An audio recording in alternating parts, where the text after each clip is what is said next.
샬롬 반갑습니다. 매일 바른 교회 6번째 시간입니다. 기도로 시작하겠습니다. 사랑이 많으신 아버지 하나님 감사합니다. 오늘도 말씀 앞에 나아오게 하신 주님의 그 크신 은혜에 감사드립니다.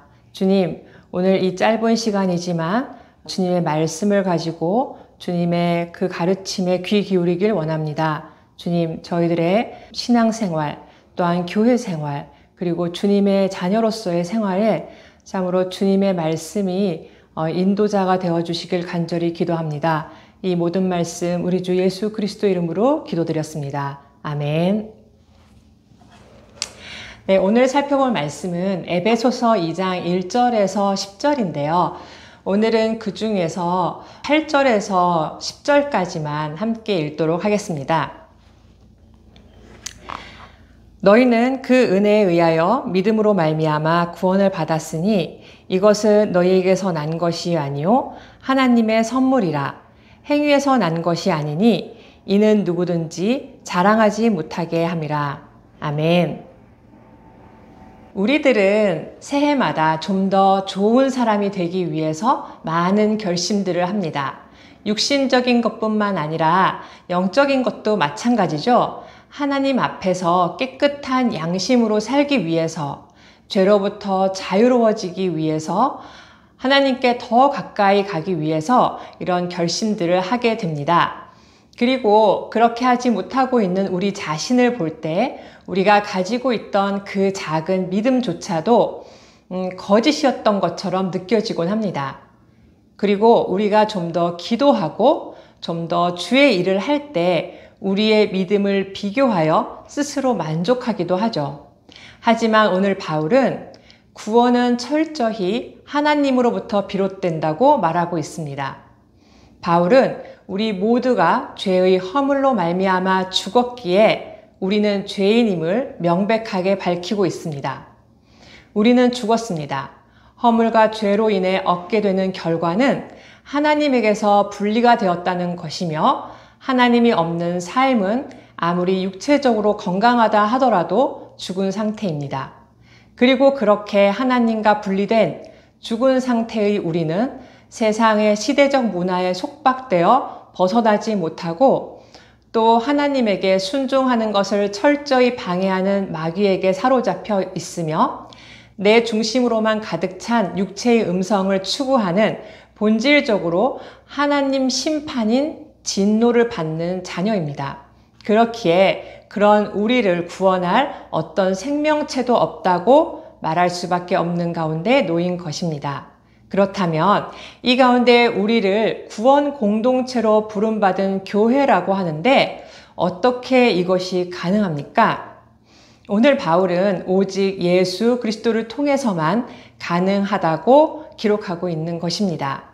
예수 그리스도를 통해 죽은 우리가 생명으로 옮겨지게 된 것입니다.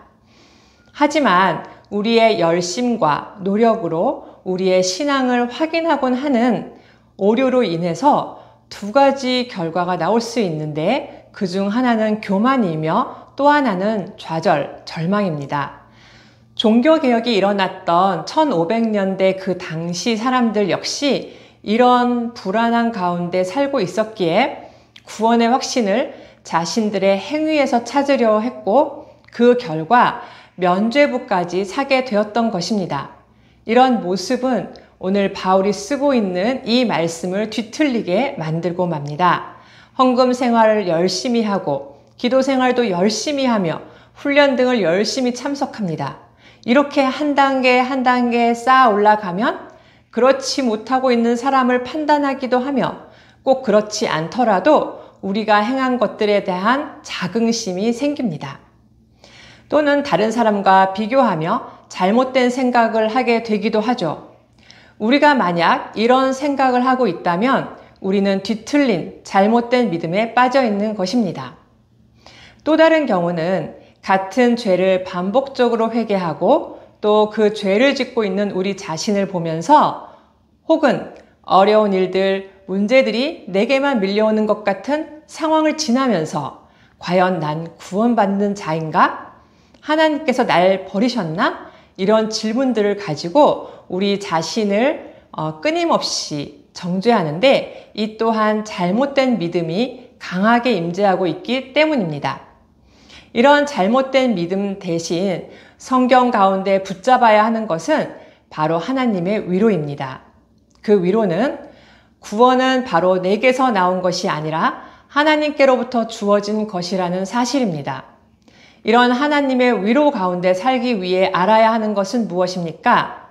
먼저 우리가 죄인임을 알아야 합니다. 그리고 그런 죄에서 어떻게 구원받게 되었는가를 알아야 하며, 세 번째로 남은 생을 어떻게 감사하며 살아야 하는가를 알아야 합니다.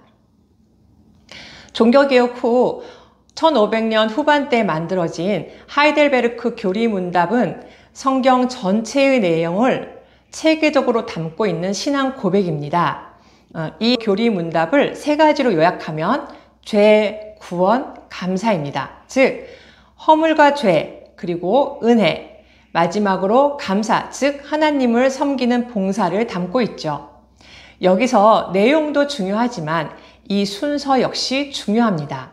죽을 죄인인 우리가 하나님의 은혜로 구원을 받고 난 다음에 감사로 하나님 섬기는 일이 시작되는 것이죠. 그리고 오늘 바울의 이 말씀 역시 이 순서로 되어 있는 것을 볼 수 있습니다. 구원은 전적으로 하나님으로부터 옵니다. 우리의 행위나 노력으로는 불가능한 것이죠. 우리의 구원은 긍휼이 풍성하신 하나님의 사랑으로 이 땅에 보내어진 예수 그리스도의 사역을 통해서만 얻어지는 것입니다. 그렇기 때문에 우리가 붙잡아야 하는 것은 그 주님이 이 땅에 오신 말구유의 인간 아기로 오신 그 말구유 신학을 붙잡아야 합니다. 예수 그리스도께서는 우리 때문에 이 땅에 오셨던 것입니다. 예수님은 죄가 없으신데 이 가운데 오셔서 스스로 죄인이 되신 것입니다. 그리고 우리를 만지셨고 우리를 안으셨고 우리의 눈물을 닦아주셨습니다. 주님은 천국에서의 영광 보좌를 버리시고 우리 가운데 오신 것입니다. 예수님은 우리와 함께 하시기 위해서 오신 것입니다. 그리고 이렇게 말씀하십니다. 너의 열심과 너의 계획을 다 내려놓으라. 그리고 나를 믿으라. 어떠한 심각한 문제라도 그 문제를 믿지 말고 주님이 우리와 함께 하신다는 사실을 신뢰하고 그 주님과 함께 하길 우리 주님은 원하십니다. 우리는 그저 믿음으로만 갈 수 있는 것이죠. 그리고 그렇기 때문에 우리의 몸된 구원 공동체인 교회 안에서 우리가 자랑할 것이나 떳떳할 이유는 아무것도 없습니다.